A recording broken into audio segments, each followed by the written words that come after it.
बहू कहाँ मर गई? अंदर से आवाज आई। जिंदा हूँ माँ जी। तो फिर मेरी चाय क्यों अभी तक नहीं आई? कब से पूजा करके बैठी हूँ। ला रही हूँ माँ जी। बहू चाय के साथ भजिया भी लेकर आई। सास ने कहा, तेल खिलाकर क्या मारोगी? बहू ने कहा, ठीक है माँ जी, ले जाती हूँ। सास ने कहा, रहने दे, अब बना दिया है तो खा लेती हूँ। सास ने भजिया उठाई और कहा, कितनी गंदी भजिया बनाई है तुमने। बहू, माँ जी मुझे कपड़े धोने हैं, मैं जाती हूँ। बहू दरवाजे के पास छिपकर खड़ी हो गई। सास भजिया पर टूट पड़ी और पूरी भजिया खत्म कर दी।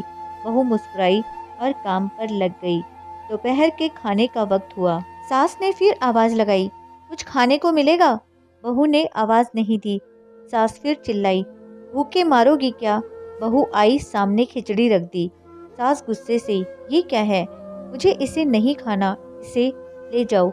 बहू ने कहा, आपको डॉक्टर ने दिन में खिचड़ी खाने को कहा है, खाना तो पड़ेगा ही। सास मुंह बनाते हुए, हाँ तू मेरी माँ बन जा। बहू फिर मुस्कुराई और चली गई। आज इनके घर पूजा थी। बहू सुबह 4 बजे से उठ गई। पहले स्नान किया, फिर फूल लाई, माला बनाई, रसोई साफ की, पकवान और भोजन बनाया। सुबह के 10 बज गए। अब सास भी उठ चुकी थी। बहू अब पंडित जी के साथ भगवान के वस्त्र तैयार कर रही थी। आज ऑफिस की छुट्टी भी थी, उनके पति भी घर पर थे। पूजा शुरू हुई। सास चिल्लाती, बहू ये नहीं है, वो नहीं है। बहू दौड़ी दौड़ी आती और सब करती। अब दोपहर के 3 बज गए थे। आरती की तैयारी चल रही थी। पंडित जी ने सबको आरती के लिए बुलाया और सबके हाथों में थाली दी। जैसे ही बहू ने थाली पकड़ी, थाली हाथों से गिर पड़ी। शायद भोज बनाते हुए बहू के हाथों में तेल लगा था, जिसे वो पोंछना भूल गई थी। सारे लोग तरह तरह की बातें करने लगे। कैसी बहू है, कुछ नहीं आता, एक काम भी ठीक से नहीं कर सकती, ना जाने कैसी बहू उठा लाए हैं। एक आरती की थाली भी संभाल नहीं सकी। उसके पति भी गुस्सा हो गए, पर सास चुप रही, कुछ नहीं कहा, बस यही बोल के छोड़ दिया, सीख रही है, सब सीख जाएगी धीरे धीरे। अब सबको खाना परोसा जाने लगा। बहू दौड़ दौड़ के खाना देती, फिर पानी लाती। करीब 70-80 लोग हो गए थे।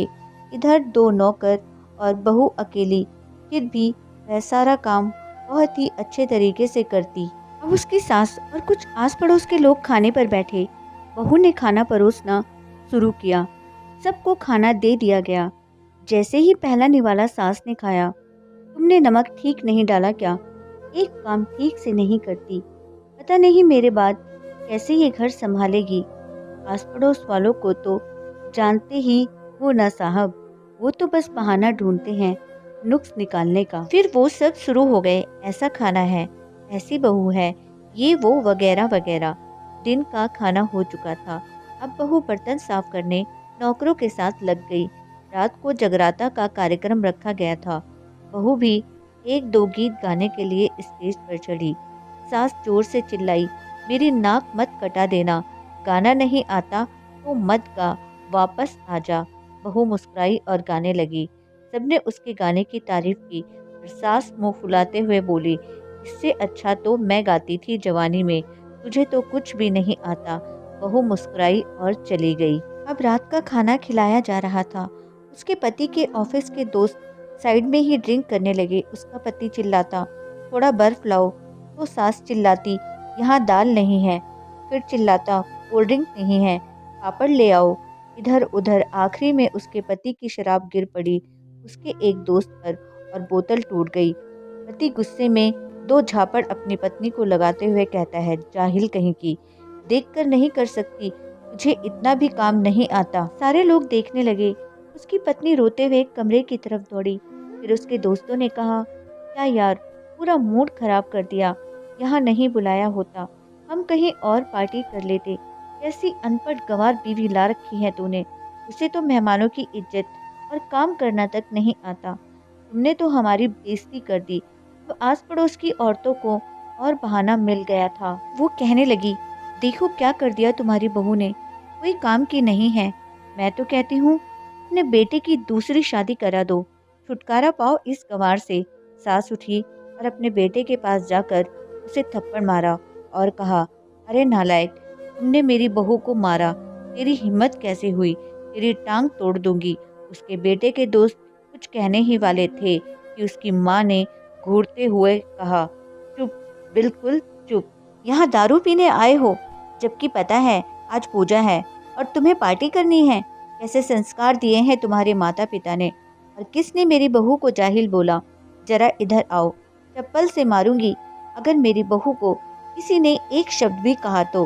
अरे पापी, तूने उस लड़की को बस इसलिए मारा कि तेरी शराब की बोतल टूट गई। पापी, वो बच्ची सुबह 4 बजे से उठी है, घर का सारा काम कर रही है, ना सुबह से नाश्ता किया, ना दिन का खाना खाया, फिर भी हंसते हुए, सबकी बातें सुनते हुए, गाने सुनते हुए घर के काम में लगी रही। तेरे यार दोस्तों को वो अच्छी नहीं लगी।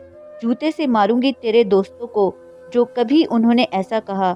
उसके यार दोस्त चुपके से खिसक लिए। अब सास बहू के कमरे में गई और बहू का हाथ पकड़ के बाहर लाई। सबके सामने कहने लगी, किसने कहा था अपनी बहू को घर से निकाल के दूसरी बहू ले आना? जरा सामने आओ। कोई सामने नहीं आया। फिर सास ने कहा, तुम जानते भी क्या हो इस लड़की के बारे में? ये मेरी माँ भी है, बेटी भी। माँ इसलिए मुझे गलत काम करने पर डांटती है और बेटी इसलिए कभी कभी मेरे दिल की भावनाएं समझ जाती है। मेरी दिन रात सेवा करती है, मेरे 1000 ताने सुनती है, पर एक शब्द भी गलत नहीं कहती, ना सामने ना पीठ के पीछे। और तुम कहते हो दूसरी बहू ले आऊं? याद है ना छुटकी की दादी, अपनी बहू की करतूत। सास ने गुस्से से पड़ोस की महिला को कहा, अभी पिछले हफ्ते ही तुम्हें मियाँ बीवी भूखे छोड़कर घूमने चले गए थे। मेरी इसी बहू ने 7 दिनों तक तुम्हारे घर पर खाना पानी, यहाँ तक कि तुम्हारे पैर दबाने जाती थी, और तुम इसे जाहिल बोलती हो? जाहिल तो तुम सब हो जो कोयले और हीरे में फर्क नहीं जानते। आइंदा मेरी बहू के बारे में किसी ने एक लफ्ज भी बोला, मुझसे बुरा कोई नहीं होगा, क्योंकि ये मेरी बहू नहीं, मेरी बेटी है। बहू सिसकियां लेते हुए फिर कमरे में चली गई।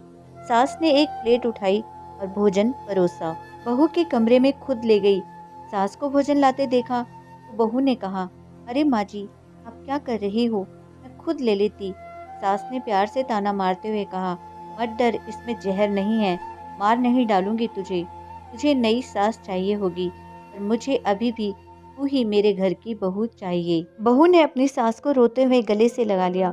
सास भी रो दी पहली बार और कहा, चल खाना खा ले। फिर मजाक करते हुए कहा, फिर मेरे पैर दबाने चले आना, और ये ख्याल में मत लाना कि सास पैर बोलती है, किसी दिन मैं इसका गला दबा दूंगी, क्योंकि कभी मैं भी यही सोचती थी। दोनों खूब हंसने लगती हैं। कुछ रिश्ते बहुत मीठे होते हैं, बस बातें कड़वी होती हैं। इसी के साथ मैं आपसे विदा लेती हूँ। दोस्तों, कहानी जरा सी भी पसंद आई है तो प्लीज़ कमेंट करके ज़रूर बताएं। वीडियो पसंद आई है प्लीज़ लाइक शेयर करें और चैनल को सब्सक्राइब करना मत भूलिएगा। मेरा चैनल नया है, प्लीज़ मुझे सपोर्ट कीजिए। आपका कीमती समय देने के लिए दिल से शुक्रिया।